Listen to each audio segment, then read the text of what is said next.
Hello students, কেমন আছো তোমরা? উইথ এসএস ম্যাম চ্যানেলে তোমাদের স্বাগত।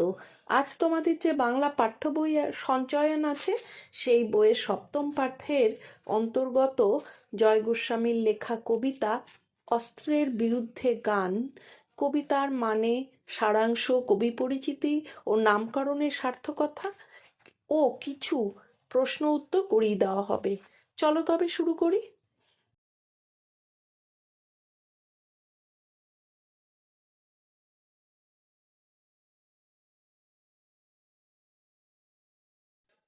প্রথমেই কবিতার বিষয়বস্তু। কবিতা অস্ত্রের বিরুদ্ধে গানে কবি হিংসা, যুদ্ধ ও অস্ত্রের বিপরীতে মানবিকতা, ভালোবাসা ও সৃষ্টিশীলতার প্রতীক হিসাবে গানকে তুলে ধরেছেন। কবি দেখাতে চেয়েছেন অস্ত্র মানুষের হাতকে রক্তাক্ত করে আর গান মানুষের মনকে শান্ত করে। এই কবিতায় আমি এক সাধারণ মানুষ, যার হাতে অস্ত্র নেই, আছে শুধু গান। সেই গান দিয়েই সে প্রতিবাদ করে যুদ্ধ, হিংসা ও ধ্বংসের বিরুদ্ধে। কবির মতে গানই পারে মানুষের ভেতরের পশুত্বকে দমন করতে এবং সভ্যতাকে বাঁচিয়ে রাখতে। এরপরে নামকরণের সার্থকতা। কবিতার নাম অস্ত্রের বিরুদ্ধে গান সম্পূর্ণরূপে সার্থক, কারণ কবিতার মূল বক্তব্যই হলো অস্ত্রের বিরুদ্ধে প্রতিবাদ। সেই প্রতিবাদের মাধ্যম হিসাবে কবি বেছে নিয়েছেন গান। কবিতার শুরু থেকে শেষ পর্যন্ত গান বনাম অস্ত্র এই দ্বন্দ্বই ফুটে উঠেছে। গান এখানে প্রতীক শান্তি, মানবতা ও প্রতিবাদের। তাই কবিতার ভাব, বক্তব্য ও প্রতীক সব দিক থেকেই নামটি যথার্থ ও অর্থবহ। কবি পরিচিতি। কবি জয় গোস্বামীর পরিচিতি। নাম জয় গোস্বামী, জন্ম 1958 খ্রিস্টাব্দ, কলকাতায়। পরিচয়: আধুনিক বাংলা সাহিত্যের অন্যতম শক্তিশালী কবি, সাহিত্যধারা আধুনিক, প্রতিবাদী ও মানবতাবাদী। বৈশিষ্ট্য: সহজ ভাষা, তীক্ষ্ণ প্রতিবাদ, মানবিক অনুভূতি। উল্লেখযোগ্য কাব্যগ্রন্থ হল উন্মাদের পাঠ্যক্রম, ভুতুম ভগবান, পাগলি তোমার সঙ্গে, আমার রবীন্দ্রনাথ প্রভৃতি। তিনি আনন্দ পুরস্কার ও সাহিত্য একাডেমি পুরস্কার প্রাপ্ত কবি। এরপর কিছু একের উত্তর। প্রথমটা হলো অস্ত্রের বিরুদ্ধে গান কবিতার কবি কে? উত্তর হবে জয় গোস্বামী। 2, কবিতার গান কিসের প্রতীক? উত্তর লিখবে মানবতা। 3, কবিতায় কবির হাতে কি নেই? উত্তর হবে অস্ত্র। 4, অস্ত্র কি সৃষ্টি করে? উত্তর হবে ধ্বংস। 5, কবিতায় আমি কে? সাধারণ মানুষ বা কবিও বলতে পারো। 6, গান দিয়ে কবি কি করেন? প্রতিবাদ। 8, অস্ত্রের কাজ কি? ধ্বংস। গান মানুষের কোন দিক জাগায়? মানবিকতার দিক জাগায়। কবিতাটি কি ধরনের? প্রতিবাদী কবিতা। অস্ত্রের বিরুদ্ধে গান কবিতাটিতে যে কাব্যগ্রন্থের অন্তর্গত সেটি কি? সেটি হলো পাতার পোশাক। 12, পাতার পোশাক কাব্যগ্রন্থটি প্রথম প্রকাশিত হয় কত সালে? 1997 খ্রিস্টাব্দে। কবি কোন পথ বেছে নিয়েছেন? উত্তর হবে গানের পথ। গানের বর্ম আজ পড়েছি গায়ে। গানকে বর্ম বলা হয়েছে কারণ গান গাইলে অন্যায়ের মুখোমুখি দাঁড়ানোর সাহস জাগে। 13, আঁকড়ে ধরে সে খড়কুটো। উদ্ধৃতাংশে খড়কুটো হলো কি? গান। কবি গানের গায়ে কি মোছেন? উত্তর হবে রক্ত। রক্ত মুছি শুধু গানের গায়ে। উদ্ধৃতাংশে গানের গায়ে রক্ত মোছার অর্থ কি? রক্তপাতের কথা ভেবে কবি সেই শোককে গানে পরিণত করেছেন। 14, কবিতায় অস্ত্রের বিপরীতে কি দাঁড় করানো হয়েছে? উত্তর হবে গান। 15, কবিতায় মূল সুর কি? শান্তির আকাঙ্ক্ষা। 16, কবিতার ভাষা কেমন? সহজ। 17, পাতার পোশাক কাব্যগ্রন্থটি কবি উৎসর্গ করেন কাকে? অনুপ আর মঞ্জুকে। 18, পাতার পোশাক কাব্যগ্রন্থের কয়টি অংশ? উত্তর হবে 3টি অংশ। 19, কোনটি জয় গোস্বামীর লেখা কাব্যগ্রন্থ? পাতার পোশাক। 20, অস্ত্রের বিরুদ্ধে গান কবিতা অস্ত্র রেখে দিতে বলা হয়েছে কার পায়ে? গানের পায়ে। 21, বর্ম খুলে দেখো। বর্ম খুলে আদুর গায়ে দাঁড়িয়ে থাকে কে? ঋষি বালক। তোমায় নিয়ে বেড়াবে গান। উদ্দিষ্ট ব্যক্তিকে গান নিয়ে বেড়াবে কোথায়? নদীতে, দেশ, গায়ের। 23, অস্ত্রের বিরুদ্ধে গান কবিতায় স্তবকের সংখ্যা কয়টি? 3টি। 24 অস্ত্রের বিরুদ্ধে গান কবিতায় পংক্তির মোট সংখ্যা কয়টি? উত্তর হবে 18টি। 25 ড্যাশ নাড়িয়ে বুলেট তাড়াই। কি নাড়িয়ে বুলেট তাড়ানো হয়? হাত। 26 অস্ত্রের বিরুদ্ধে গান কবিতাটির 3টি স্তবক পংক্তি কিভাবে বিন্যাস হয়েছে? উত্তর হবে 5, 6, 7। 27 তোমায় নিয়ে বেড়াবে গান কোথায় বেড়াবে? নদীতে ও দেশ গ্রামে গানের সঙ্গে শ্রোতার বেড়ানোর কথা বলা হয়েছে। 28 আমি এখন হাজার পায়ে এগিয়ে আসি। এখানে আমি হলো কে? কবি। 29 কবিতার বক্তব্য কোনটির বিরুদ্ধে? যুদ্ধের বিরুদ্ধে। কবিতার শেষ লক্ষ্য কি? উত্তর হবে শান্তি। 31 মাথায় কত শকুন বা চিল। মাথায় শকুন বা চিল ওড়ার অর্থ কি? সমাজটা যেন ভাগাড়ে পরিণত হয়েছে। 32 আমার শুধু একটা কোকিল। এই কোকিলটি হলো কি? কবির অনুভূতির জগৎ। 33 গান বাঁধবে সহস্র উপায়ে। সহস্র উপায়ে গান বাঁধবে কে? কোকিল। 34 গানের তারপরে ড্যাশ আজ পড়েছি গায়ে। উত্তর হবে বর্ম। 35 আমি এখন ড্যাশ হাতে পায়ে এগিয়ে আসে। হাজার হবে। 36 গান তো জানি তারপরে ড্যাশ আছে, কি হবে? একটা দুটো। 37 বর্ম খুলে যেভাবে গানকে দেখা যাবে ঋষি বালক হিসাবে, সে কিভাবে দাঁড়িয়ে থাকবে? আদুর গায়ে। 38 ঋষি বালকের মাথায় কি গোজা আছে? উত্তর হবে ময়ূর পালক। 39 গানকে কবি কার মতো দাঁড়াতে দেখেছেন? ঋষি বালকের মতো। 40 অস্ত্র ফেলো অস্ত্র রাখো দুটি পায়ে। এখানে কার পায়ে? গানের পায়ে। 41 অস্ত্র ফেলো অস্ত্র রাখো। কোথায় অস্ত্র ফেলার কথা বলা হয়েছে? গানের পায়ে অস্ত্র ফেলার কথা বলা হয়েছে। 42 বর্ম খুলে দেখো। বর্ম খুললে কি দেখা যায়? গান ঋষি বালকের মতো দাঁড়িয়ে আছে। 43 গান দাঁড়ালো ঋষি বালকে। কথা বলার অর্থ কি? গান শুধু প্রতিবাদের বাহন নয়, যুদ্ধের শেষে গানের মধ্যে স্নিগ্ধতা ও শান্তিও খুঁজে পাওয়া যায়।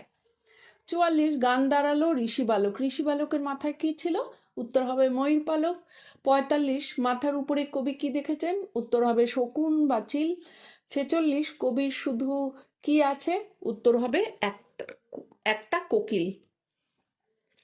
এরপর একটু বড় ধরনের প্রশ্ন এখানে কয়েকটি করে দেওয়া হয়েছে, সেগুলো হলো 1 নম্বর মাথায় গোজা ময়ূর পালক। এখানে কার ইঙ্গিত করা হয়েছে?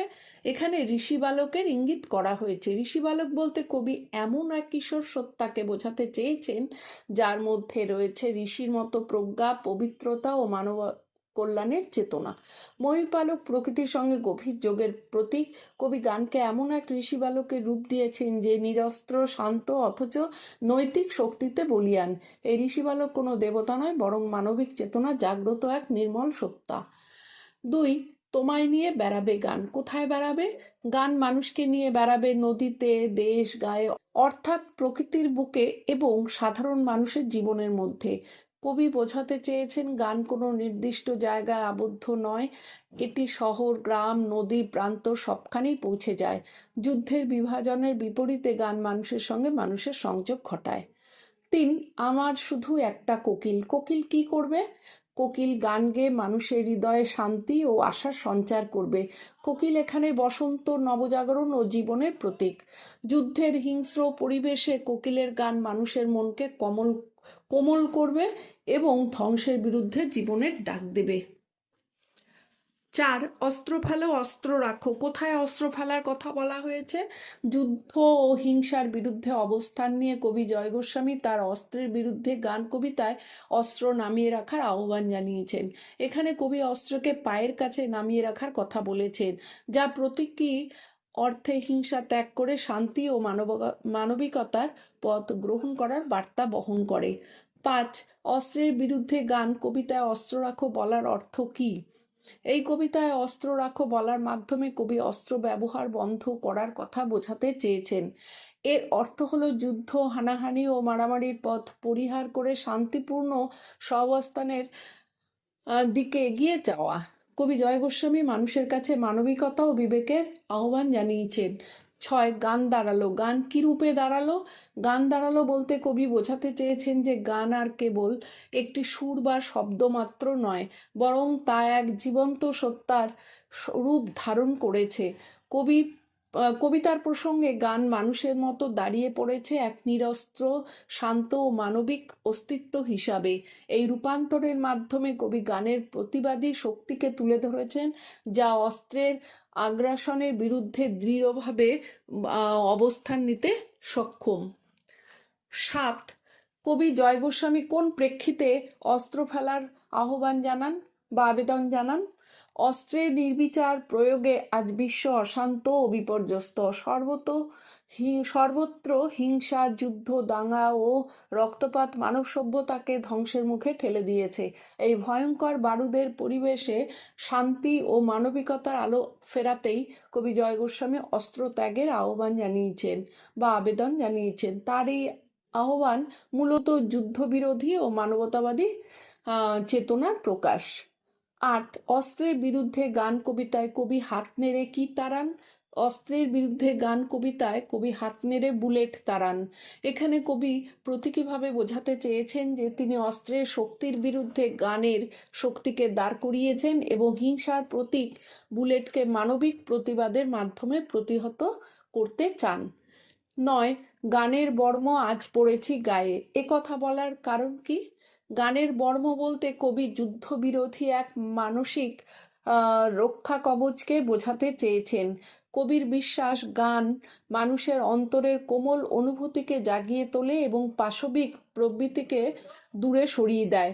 তাই অস্ত্রের পরিবর্তে গানকেই তিনি নিজের আত্মরক্ষার উপায় হিসাবে গ্রহণ করেছেন। এইভাবে কবি বিশ্বব্যাপী যুদ্ধ চিন্তার অবসান ও শান্তিপূর্ণ মানব সমাজ প্রতিষ্ঠার স্বপ্ন দেখেছেন। 10. গান তো জানি একটা দুটো বলতে কবি কি বোঝাতে চেয়েছেন?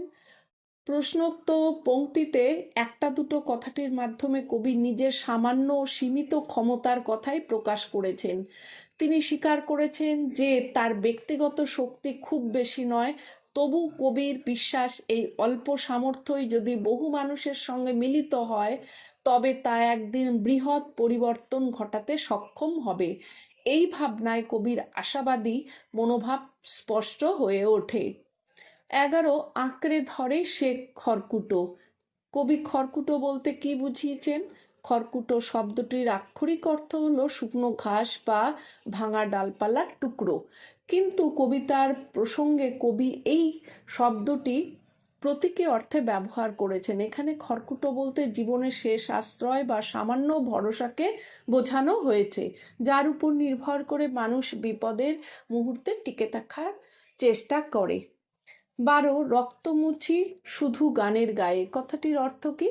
হিংসা ও আগ্রাসনের নিষ্ঠুর অস্ত্রের আঘাতে আজ মানবতা রক্তাক্ত হয়ে পড়েছে। এই অমানবিক রক্তক্ষয় কবি আর সহ্য করতে পারেন না। তার বিশ্বাস ধ্বংসের পথ নয়, গানের মতো সৃষ্টিশীল ও মানবিক শক্তির মাধ্যমেই এই হিংসাকে প্রতিহত করা বা অন্তত প্রশমিত করা সম্ভব। তাই কবি গানের মাধ্যমে রক্ত মুছে দেওয়ার কথা বলেছেন। 13. বর্ম খুলে দেখো আদুর গায়ে। আদুর গায়ে বলতে কবি কি বুঝিয়েছেন? আদুর শব্দের অর্থ আবরণহীন বা নগ্ন। এখানে আদুর গায়ে বলতে কবি বাহ্যিক সুরক্ষা বা বর্মবিহীন অবস্থাকে বোঝাতে চেয়েছেন। এই অবস্থার মধ্য দিয়ে তিনি এক ঋষি বালকের নির্মল, নিষ্পাপ ও অপাপবিদ্ধ সত্তার রূপ তুলে ধরেছেন। অর্থাৎ বর্মের আড়াল সরিয়ে মানুষের আসল নিরস্ত্র ও মানবিক রূপ প্রকাশ করাই কবির উদ্দেশ্য। 14. খড়কুটো শব্দের অর্থ কি? খড়কুটো শব্দটির আক্ষরিক অর্থ শুকনো ঘাস বা বিচালি, তবে সাহিত্যিক প্রসঙ্গে এই শব্দটি প্রতীকী অর্থে ব্যবহৃত হয়। দিশেহারা বা বিপন্ন মানুষের সামনে যে সামান্যতম ভরসা বা শেষ আশ্রয় থাকে তাকেই খড়কুটো বলা হয়েছে। অর্থাৎ চরম সংকটের মুহূর্তে বেঁচে থাকার ক্ষুদ্র অবলম্বনকেই এই শব্দের মাধ্যমে বোঝানো হয়। 15. মাথায় কত শকুন বা চিল। কবিতায় শকুন বা চিল শব্দদ্বয় কি অর্থে ব্যবহার হয়েছে? অস্ত্রের বিরুদ্ধে গান কবিতায় শকুন ও চিল শব্দ দুটো প্রতীকী অর্থে ব্যবহৃত হয়েছে। এই মাংসাশী পাখিগুলির মাধ্যমে কবি যুদ্ধপ্রিয়, ক্ষমতার লোভে অন্ধ ও সুযোগের সদ্ব্যবহারকারী মানুষের চরিত্রকে নির্দেশ করেছেন। সংখ্যায় তারা খুব বেশি না হলেও মানব ইতিহাসে এদের প্রভাব ও উপস্থিতি বারবার লক্ষ্য করা যায়। এই কথাটি কবি এখানে ইঙ্গিত করেছেন। এই হলো তোমাদের অস্ত্রের বিরুদ্ধে গান কবিতার যাবতীয় বিষয়।